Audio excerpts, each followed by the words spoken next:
नमस्कार। आप देख रहे हैं अपना चैनल न्यूज सच तक और मैं हूं सोनेलाल। अहमदाबाद विमान दुर्घटना में जो लोग अकाल काल के गाल में समा गए हैं उन सबको मेरी तरफ से भावभीनी श्रद्धांजलि।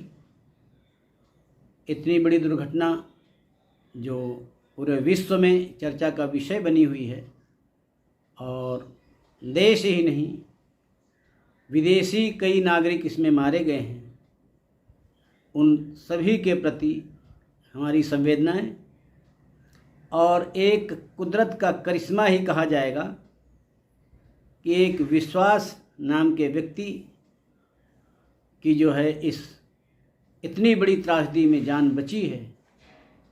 ये बहुत ही अविश्वसनीय सा लगता है उनको भी और बाकी दुनिया को भी। असम राइफल्स न भूतो न भविष्यति, इस विषय पर एक हम श्रृंखला शुरू करने जा रहे हैं जिसमें कई सेना के अधिकारी और कई असम राइफल्स के अधिकारी जिनसे हमने चर्चा की है उनके विचार भी हम इसमें रखेंगे और जल्द ही इसको हम शुरू कर 3 या 4 कड़ियाँ होंगी इसकी। अब इसको देखते हैं कितनी होती हैं और इसमें जिन्होंने जो भी विचार दिए हैं उनके सभी विचारों को हम इसमें समाहित करने की कोशिश करेंगे, तो आप भी जान पाएंगे कि असम राइफल्स के लिए किसको कितनी चिंता है। तो ये जब आप देखेंगे तभी पता चलेगा, इसलिए जिन लोगों ने सब्सक्राइब नहीं किया है वो सब्सक्राइब कर लें। धन्यवाद। खैर, हमारा विषय वो नहीं, हमारा विषय आज हम चर्चा करेंगे ईरान और इज़राइल के बीच तनातनी के विषय में।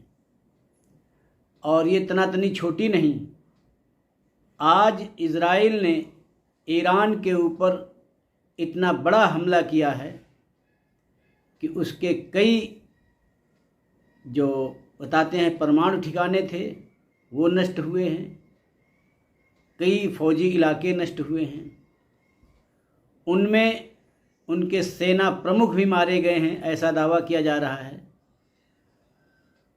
बाकी खबरें बाद में पता चल पाएंगी क्योंकि अंतर्राष्ट्रीय विषय है, धीरे धीरे छन करके खबर ही आएगी। लेकिन हमें ये देखना होगा कि इस झगड़े की जड़ क्या है। आखिर इज़राइल और ईरान के बीच इतनी तनातनी हुई क्यों? क्योंकि फ़लस्तीन का तो अपना उनका मामला है, लेकिन ईरान तो दूर है और ईरान से भी झड़प होना और इतनी बड़ी झड़प होना कि उनकी राजधानी तेहरान के ऊपर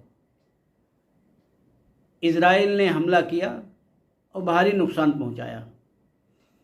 किसी भी देश की राजधानी इतनी सुरक्षित होती है कि उस तक दुश्मन की पहुंच बहुत आसान नहीं होती है, लेकिन इज़राइल ने जो किया है तो इससे जाहिर होता है कि उसने ईरान में जितने भी सिस्टम्स लगे हुए होंगे उनको सबको धता बताई है और धता बताते हुए इतने बड़े काम को अंजाम। जिस प्रकार का ये हमला हुआ है इससे पूरे मिडिल ईस्ट में खलबली मची हुई है कि इतनी बड़ी तबाही जो कोई सोचता नहीं था और ईरान के सामने खड़ी होगी और इज़राइल ने वो किया है। इज़राइल ने ईरान के कई न्यूक्लियर ठिकानों पर हमला किया और जब वहाँ पर न्यूक्लियर ठिकाने तबाह किए गए तो फिर अब ईरान ने अपना पूरा एयर स्पेस पूरी दुनिया के लिए बंद कर दिया गया है। और ऐसे हालात में अगर भारत से भी कोई विमान जो ईरान की आसमानी सीमा के ऊपर से जाता था उसको भी अब ईरान में नहीं घुसने दिया जाएगा, या यूँ कहें कि अब चूँकि एडवाइजरी जारी हो चुकी है तो कोई भी जहाज़ उधर से जाएगा भी नहीं, किसी देश का नहीं जाएगा। और ऐसा ही सीरिया ने भी किया है।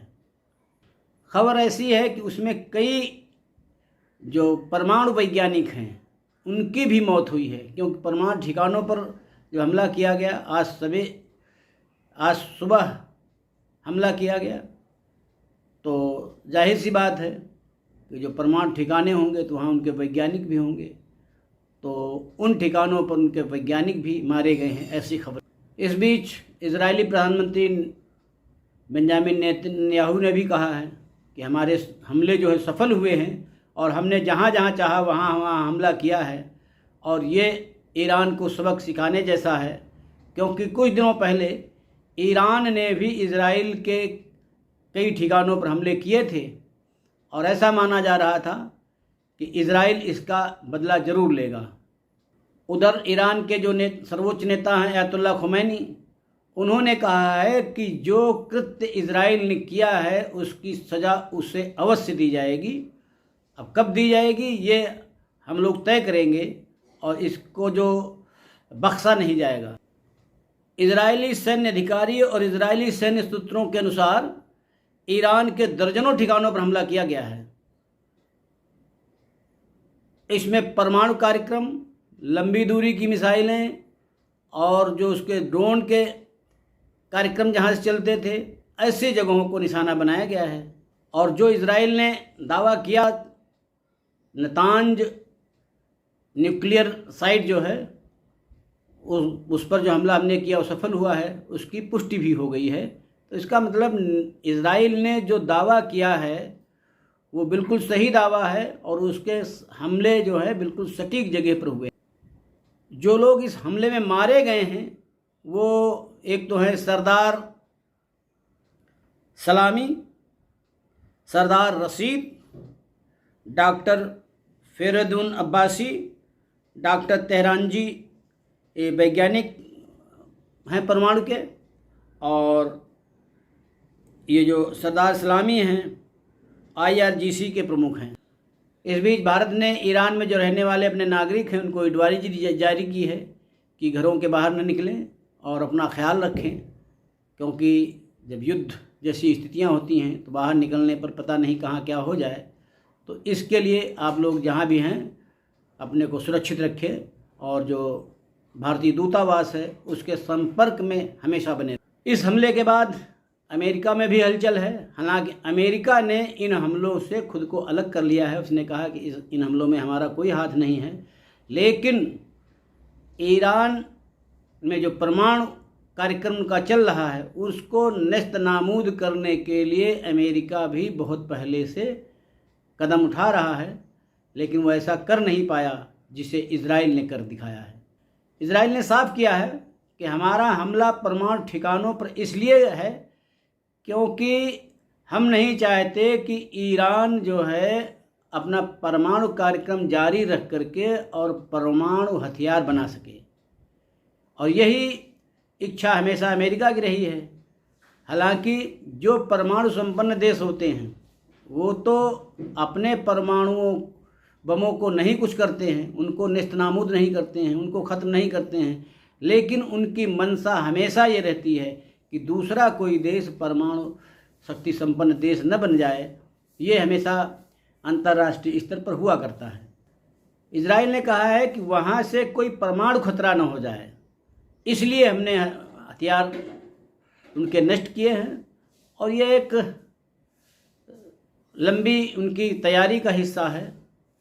देखिए आगे क्या होता है, क्योंकि अब ईरान भी चुप नहीं बैठेगा, उसके साथ में जो मुस्लिम देश हैं उनका रवैया क्या होता है। ऐसे में कौन से ऐसे मुस्लिम देश हैं जो ईरान पर हुए हमलों का समर्थन करते हैं और कौन ऐसे देश होंगे जो विरोध करते हैं, ये देखने वाली बात होगी। आज के अंक में बस इतना ही। अगले अंक में फिर किसी अन्य विषय पर चर्चा के लिए प्रस्तुत होऊंगा। तब तक आपसे अनुरोध है कि आप हमारे चैनल को देखिए, लाइक करिए, शेयर करिए और सब्सक्राइब करिए। धन्यवाद।